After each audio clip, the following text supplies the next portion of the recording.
다 함께 사도신경 고백함으로 5월 21일 수요일 기도회를 시작하겠습니다. 나는 전능하신 아버지 하나님, 천지의 창조주를 믿습니다. 나는 그의 유일하신 아들 우리 주 예수 그리스도를 믿습니다. 그는 성령으로 잉태되어 동정녀 마리아에게서 나시고 본디오 빌라도에게 고난을 받아 십자가에 못 박혀 죽으시고 장사된 지 사흘 만에 죽은 자 가운데서 다시 살아나셨으며 하늘에 오르시어 전능하신 아버지 하나님 우편에 앉아 계시다가 거기로부터 살아있는 자와 죽은 자를 심판하러 오십니다. 나는 성령을 믿으며 거룩한 공교회와 성도의 교제와 죄를 용서받는 것과 몸의 부활과 영생을 믿습니다.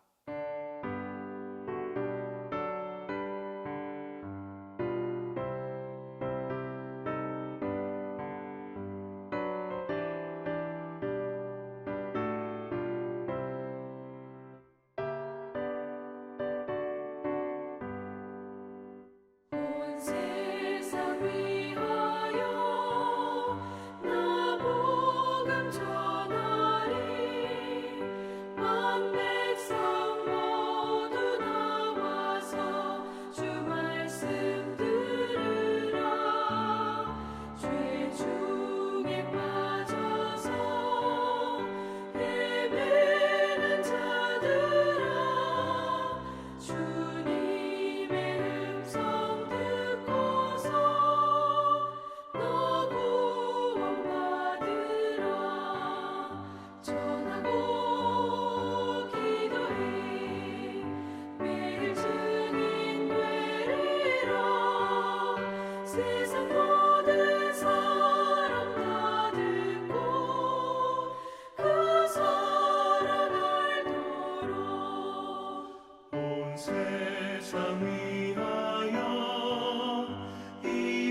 사랑의 음성을 듣는 중에 천사들 왕래하는 것과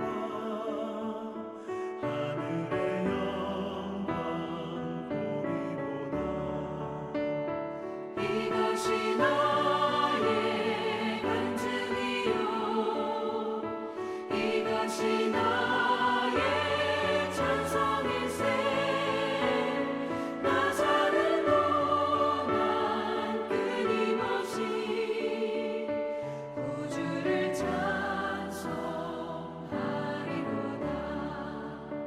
주 안에 기쁨 누림으로 마음의 풍랑이 잔잔하니 세상과 나는 간 곳 없고 구속한 주만 보이도다. 이것이 나의 간증이요 이것이 나의 찬송일세. 나 사는 동안 끊임없이 구주를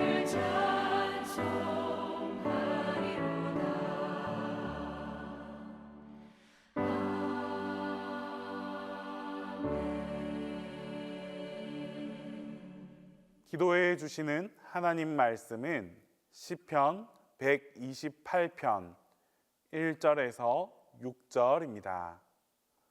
구약 성경 시편 128편 1절에서 6절입니다.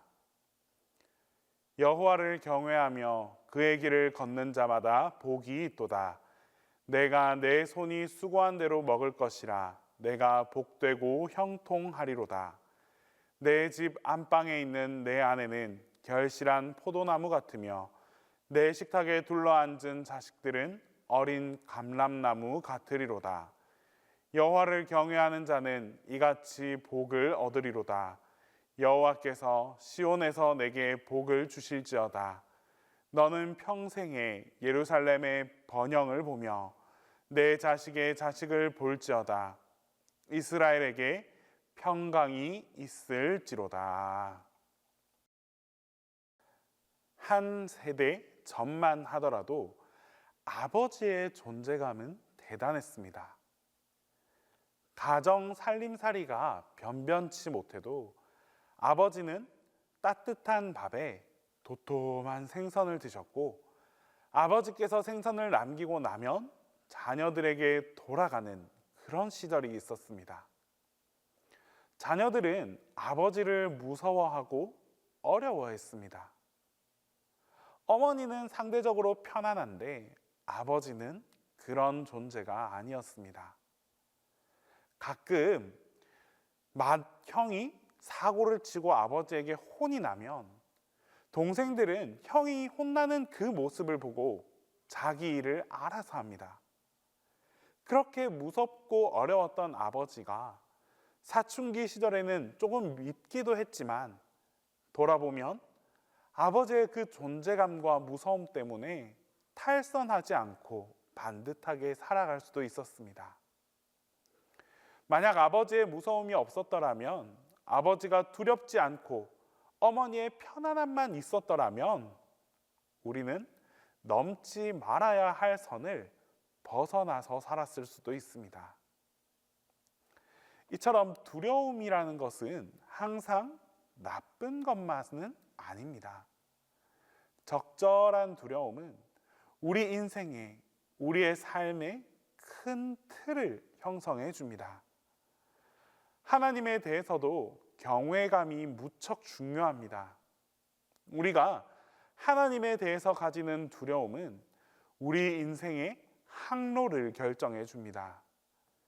더 이상 벗어나지 않게 해주고 또 넘어서면 무서운 하나님께서 우리의 삶을 가만히 두지 않을 것임을 깨닫습니다. 오늘 읽었던 우리 시편의 시인도 하나님 앞에서 가지는 경외감이 우리 인생의 큰 유익과 복이 된다라는 것을 노래하고 있습니다. 1절 말씀에 여호와를 경외하며 그의 길을 걷는 자마다 복이 있도다. 여호와를 경외하면 하나님께서 하신 말씀의 무게감을 온몸으로 느낍니다. 옛날 이스라엘 백성들은 율법에 대해서 굉장한 무게감과 두려움을 느꼈습니다. 이렇게 많은 율법을 지켜가면 지켜갈수록 지키기 힘들다는 것을 느꼈기 때문입니다. 그런데 하나님에 대한 두려움 때문에 율법을 벗어 던질 수도 없고 포기할 수도 없고 모른 척 할 수도 없었습니다. 시인이 1절에서 그의 길을 걷는다라는 말은 하나님이 하신 말씀, 율법의 길을 걷는다는 뜻입니다. 우리가 두렵고 때로는 부담스럽고 힘에 부치지만 하나님께서 하신 말씀의 길을 걷는 자는 대단한 복을 누리게 될 것입니다. 그리고 시인은 이어서 하나님을 경외하는 자가 누리는 구체적인 복에 대해서 설명해 주고 있습니다. 먼저 2절 말씀에 내가 내 손이 수고한 대로 먹을 것이라 내가 복되고 형통하리로다. 사람들은 이것을 복이라고 생각하지 않습니다. 수고한 대로 먹는 것은 당연한 것이고 수고한 것 이상을 먹어야지 복이라고 생각합니다. 하지만 하나님의 말씀은 그렇게 가르치지 않습니다. 만약 우리가 땀 흘리고 수고한 것 이상을 원하고 탐낸다면 이것을 탐욕이라고 말합니다. 탐욕의 자리에는 하나님께서 계시지 않습니다.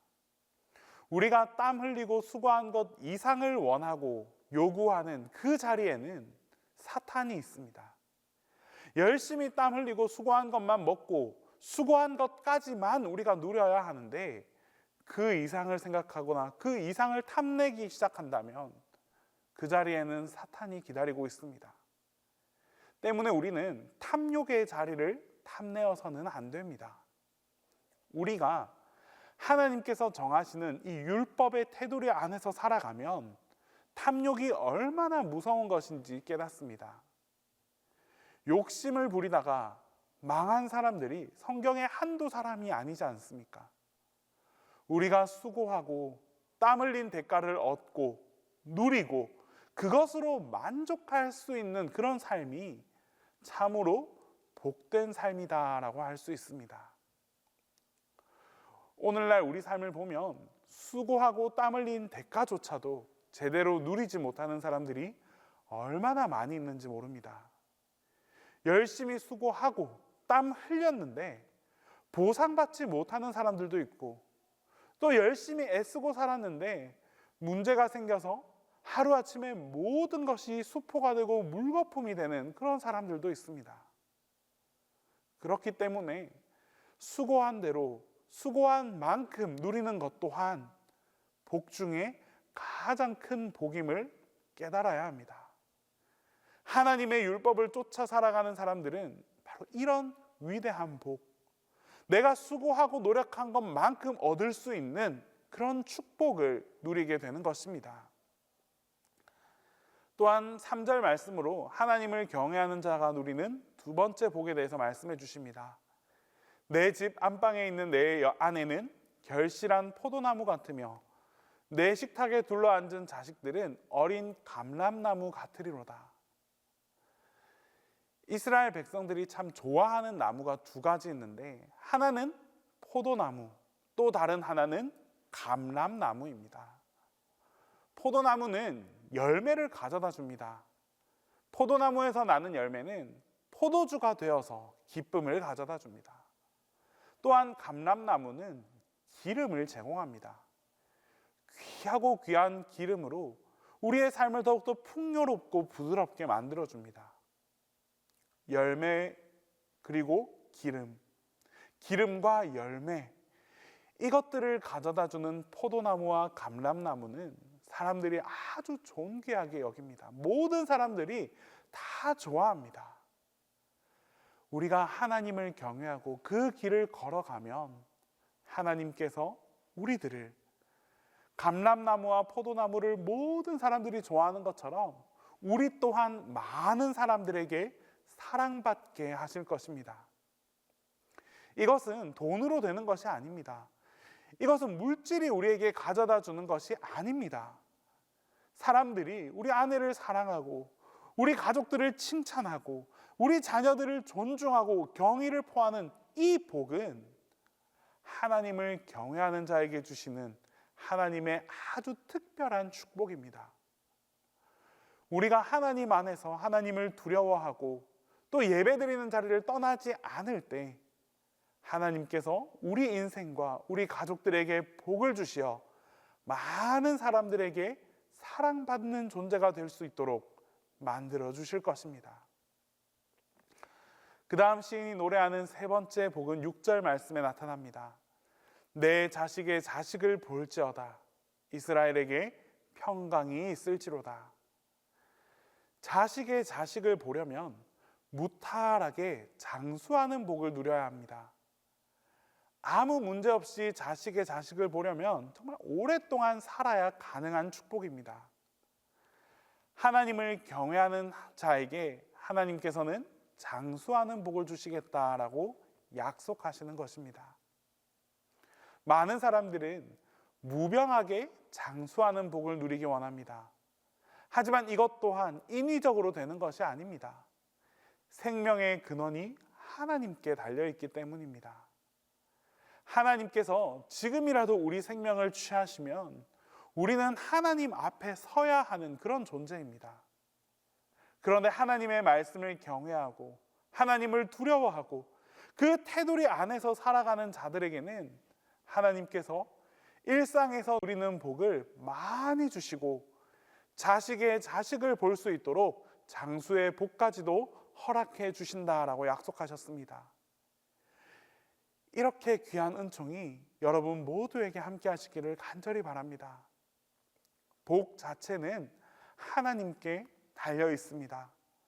오늘 시편에서 말씀하신 것처럼 하나님을 깊이 사랑하고 경외하는 자에게 이렇게 놀랍고 위대한 복을 주신다고 하셨으니 이 복을 온전히 받아 누릴 수 있는 하나님의 백성이 다 될 수 있기를 바랍니다.